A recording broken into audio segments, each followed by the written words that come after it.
Hello students, आज हम एक नया चैप्टर शुरू करने जा रहे हैं, सिंपल इक्वेशंस।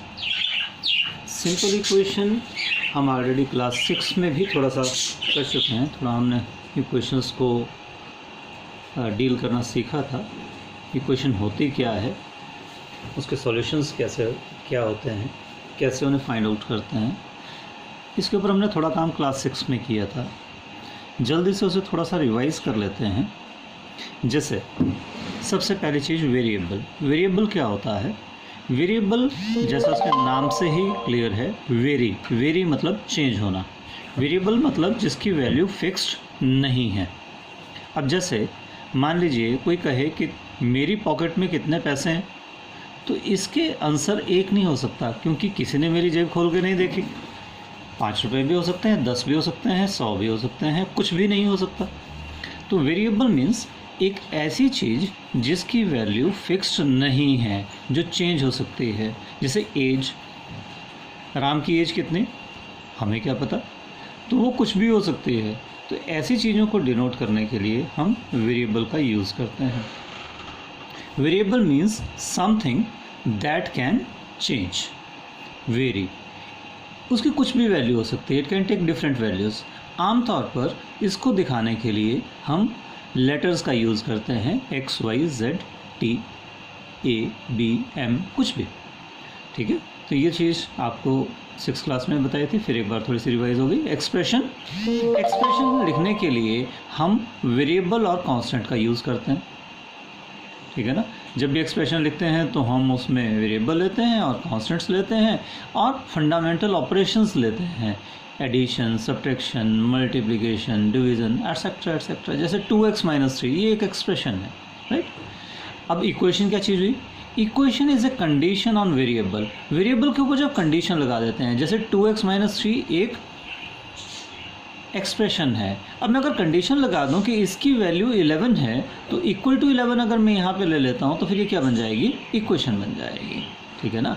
जैसे मैं कंडीशन लगाता हूँ, x इंक्रीज बाय 5 इज 7। मैंने कंडीशन लगा दी, x को जब 5 से इंक्रीज करेंगे तो उसकी वैल्यू कितनी आ जाएगी? 7। ये कंडीशन लग गई, तो ये x + 5 = 7, ये क्या बन गई? एक इक्वेशन बन गई, राइट। अब हम ये कह सकते हैं कि इसके इस तरफ भी एक एक्सप्रेशन है, इस तरफ भी एक एक्सप्रेशन है, तो हम इक्वेशन को ऐसे भी कह सकते हैं कि when one expression is equal to another expression, then it is an equation. लेकिन कंडीशन क्या है कि उसमें कम से कम, चाहे लेफ्ट साइड में चाहे राइट साइड में, एक वेरिएबल ज़रूर हो। अगर वेरिएबल नहीं है फिर हम उसे इक्वेशन नहीं कह पाएंगे। ठीक है ना। At least either the left hand side or the right hand side should contain a variable। जैसे अब ये देखते हैं, कुछ एग्जांपल्स लिए हैं। क्वेश्चन मार्क का मतलब, ये इसका मतलब है कि आपको जस्टिफाई करना है ये कि ये होगा या नहीं होगा। जैसे 2y - 1, ये सिंबल आपको पता ही है, greater than. 2y - 1 is greater than 5। क्या ये क्वेश्चन होगी? नो।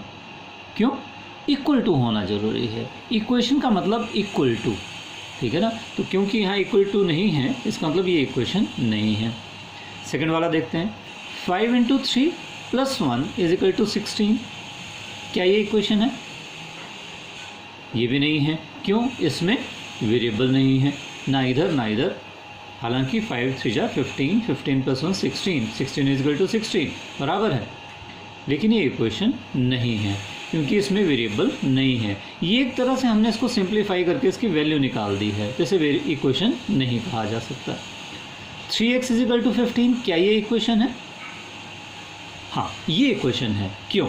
क्योंकि एक तो ये इक्वल टू है और दूसरी चीज़ उसके लेफ्ट हैंड साइड में वेरिएबल x है, तो ये ज़रूरी है कि उसमें एक वेरिएबल कम से कम रहे। इसमें है, साथ में इक्वल टू भी है, इसलिए ये जो हमारे पास है, ये हमारे पास एक इक्वेशन है। ये इक्वेशन नहीं है क्योंकि इक्वल टू नहीं है, ये इक्वेशन नहीं है क्योंकि वेरिएबल नहीं है, ये इक्वेशन है क्योंकि इसमें इक्वल टू भी है और वेरिएबल भी है, राइट। और देखते हैं, जैसे ये एक इक्वेशन है, x + 5 = 13, राइट। अब ये जो इक्वेशन x + 5 = 13 है, इसमें हम कहेंगे कि ये जो x + 5 है, ये इस इक्वल टू के लेफ़्ट साइड में है तो इसे हम कहेंगे ये हमारी लेफ़्ट हैंड साइड है। ये 13 इस इक्वेशन के राइट साइड में है, हम कहेंगे ये हमारी राइट हैंड साइड है। इसको शॉर्ट में LHS और इसको शॉर्ट में RHS कह देते हैं। और ये सिंबल तो आपको मालूम ही है, इक्वल टू। ठीक है, चलिए कुछ एग्जांपल्स लेते हैं जहाँ पे हम इक्वेशंस बनाने की कोशिश करेंगे। स्टेटमेंट्स दे रखी हैं, हम खुद इक्वेशंस बनाएंगे। जैसे 3 more than 2 times x is 11, m divided by 4 is 5, 3 subtracted from half of x is 2। अब इनकी इक्वेशन कैसे बनेगी, फिर से एक बार स्टेटमेंट देख लेते हैं। स्टेटमेंट को फिर ध्यान से पढ़ लेते हैं। पहली स्टेटमेंट है 3 more than 2 times x is 11। 3 more का मतलब ज़्यादा, ज़्यादा का मतलब प्लस, तो हमें 3 प्लस करना पड़ेगा।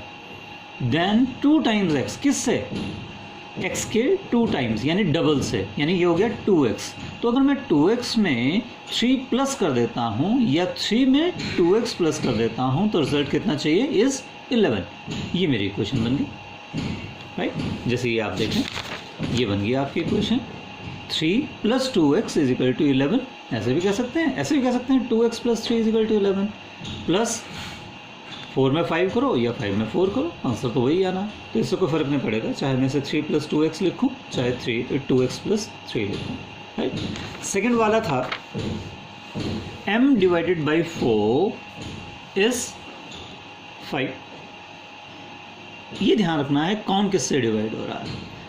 m divided by 4, m को 4 से डिवाइड करना है, तो इस केस में हमारे पास आएगा m/4। ठीक है, m डिवाइडेड बाय, चाहे ये वाला सिंबल यूज़ कर लें, m डिवाइडेड बाई 4 इज़ 5, या ये वाला कर लें, m डिवाइडेड बाई 4 = 5। और तीसरा था 3 subtracted from half of x। 3 को सब्ट्रैक्ट करना है, ध्यान रखना है जो चीज़ सब्ट्रैक्ट होगी वो बाद में लिखी जाएगी, जिसमें से करना है वो पहले लिखी जाएगी।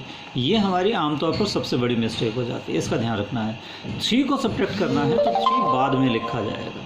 किस में से करना है, हाफ ऑफ x। तो हाफ ऑफ x में से अगर 3 माइनस करना है तो रिजल्ट मिल रहा है 2, यानी हाफ इंटू x माइनस 3 = 2। ये इक्वेशन है। लेकिन अगर इसे मैं 3 माइनस हाफ x = 2 लिख दूँ तो ये गलत हो गया, क्योंकि फिर मैंने 3 में से हाफ x को माइनस कर दिया, सब्ट्रैक्ट कर दिया, जबकि करना क्या था, 3 को सब्ट्रैक्ट करना था, जैसा स्टेटमेंट में लिखा था। मेरे ख्याल में क्लियर हो गया। आगे कुछ और एग्जाम्पल लेते हैं। अब कुछ एग्जाम्पल लेते हैं, उल्टा करते हैं। इक्वेशंस दे रखी हैं, हम उनकी स्टेटमेंट बनाने की कोशिश करते हैं। x + 3 = 7। अब x + 3 = 7 मतलब x में 3 ऐड किया तो कितना आया, 7। अब इसको कैसे कैसे कह सकते हैं, हम कह सकते हैं 3 more than x is 7, या x increased by, x में 3 इंक्रीज किया, x increased by 3 is 7, ऐसे भी कह सकते हैं। सेकेंड वाला था 2x - 1 = 5, यानी x के डबल में से अगर 1 माइनस करेंगे तो 5 आ रहा है, ये मतलब हुआ इसका। बस इसकी स्टेटमेंट बन गई कि 1 subtracted from 2 times x is 5, right. लेकिन अगर मैं ये कह दूं कि 2 times x subtracted from 1 is 5 तो ये गलत हो जाएगा, क्योंकि माइनस किसको करना है, 1 को। तो 1 आपका बाद में आ रहा है, देखिए 1 बाद में है, तो इसको हम लिखेंगे 1 subtracted from 2 times x is 5। तीसरा था 5z = 30। तो इसका मतलब क्या हो 5z = 30 का, जब मैंने आपको बताया था कि जब कांस्टेंट और वेरिएबल के बीच में कोई ऑपरेशन ना दिखाई दे मतलब वो मल्टीप्लिकेशन ऑपरेशन है। तो इसका मतलब हम इसे कह सकते हैं 5 × z is 30, या इसको टाइम्स भी कह सकते हैं, उसका भी वही मतलब हो गया, 5 times z is 30। ठीक है, ऐसे लास्ट वाला देखें, 3y/4 = 6। मतलब अगर y को 3 से मल्टीप्लाई करें और उस रिज़ल्ट को 4 से डिवाइड कर दें तो 6 आ रहा है, बस इसी की स्टेटमेंट बनानी है। तो हम कह सकते हैं 3 times y divided by 4 is 6, और हम ऐसे भी कह सकते हैं when 4 divides 3 times y we get 6। ऐसे भी कह सकते हैं कि जब 4 से हम डिवाइड करेंगे 3 times y को तो 6 मिलता है, ऐसे भी कह सकते हैं। अब बात करते हैं थोड़ा सॉल्यूशन ऑफ इक्वेशन की। सॉल्यूशन का मतलब हो गया जैसे हमने 6th क्लास में भी सीखा था। इक्वेशन के सॉल्यूशन का मतलब हम जब वेरिएबल में उसकी वैल्यू डालें तो दोनों साइड, लेफ्ट हैंड साइड और राइट हैंड साइड की वैल्यू एक जैसी आनी चाहिए।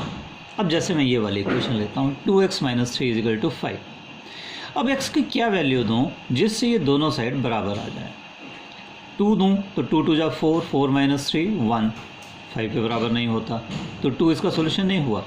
तो 4 इसका सॉल्यूशन है, क्योंकि जब मैं x की जगह 4 रखता हूँ तो 2x मतलब 2 × 4 कितना हो गया 8। 8 में से 3 माइनस क्या कितना है 5, राइट साइड भी कितनी है 5, तो x = 4 इसका सॉल्यूशन है, राइट। लेकिन x = 5 इसका सॉल्यूशन नहीं है। जैसा आप देख रहे हैं मैंने x की जगह जब 5 रखा तो 2 × 5 = 10 हो गया, 10 में से 3 माइनस किया 7 आया, हमें चाहिए था 5, तो 5 इसका सॉल्यूशन नहीं है।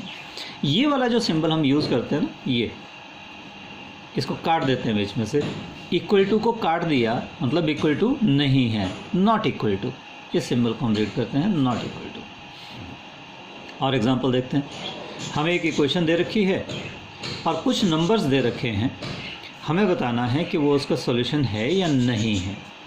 अब जैसे 0 ट्राई करते हैं, मैंने लेफ्ट हैंड साइड में 0 रखा p की जगह, तो 7 × 0 एनीथिंग मल्टीप्लाइड बाय 0 0, तो 0 + 5 5, लेकिन हमें तो कितना चाहिए था 19, मतलब 0 इसका सॉल्यूशन नहीं है। फिर आया 2, मैं 2 रख के देखता हूँ, 7 × p 7 × 2 14, 14 + 5 19, हमें कितना चाहिए था 19, आ गया, इसका मतलब 2 इसका सॉल्यूशन है। 3 इसका सॉल्यूशन देखते हैं है या नहीं है। p की जगह रखा 3, 7 × 3 = 21, 21 + 5 26, लेकिन हमें 19 चाहिए था, उसके बराबर नहीं आया, तो p = 3 भी इसका सॉल्यूशन नहीं है। एक और ले लेते हैं, -2 ले लेते हैं, p की जगह -2 रखा तो -14 आया, 7 × 2 = 14, माइनस प्लस माइनस, -14 + 5 -9। ये ध्यान देना, एक नेगेटिव एक पॉजिटिव, तो माइनस होगा प्लस नहीं होगा, और हमें चाहिए था 19, तो ये बराबर नहीं आया, यानी p - 2 भी इसका सॉल्यूशन नहीं है। ये छोटी छोटी चीज़ें हैं जिनको आपको समझना है, हमने इसमें से काफ़ी कुछ 6th क्लास में भी कर रखा है। अब अगर देखिए, अगर ये समझ आ गया हो तो फिर एक्सरसाइज 4.1 को कंप्लीट करने की कोशिश करिए और फिर मेरे को बताइए कि क्या आपको समझ आ रहा है, कहाँ दिक्कत हो रही है। Thank you.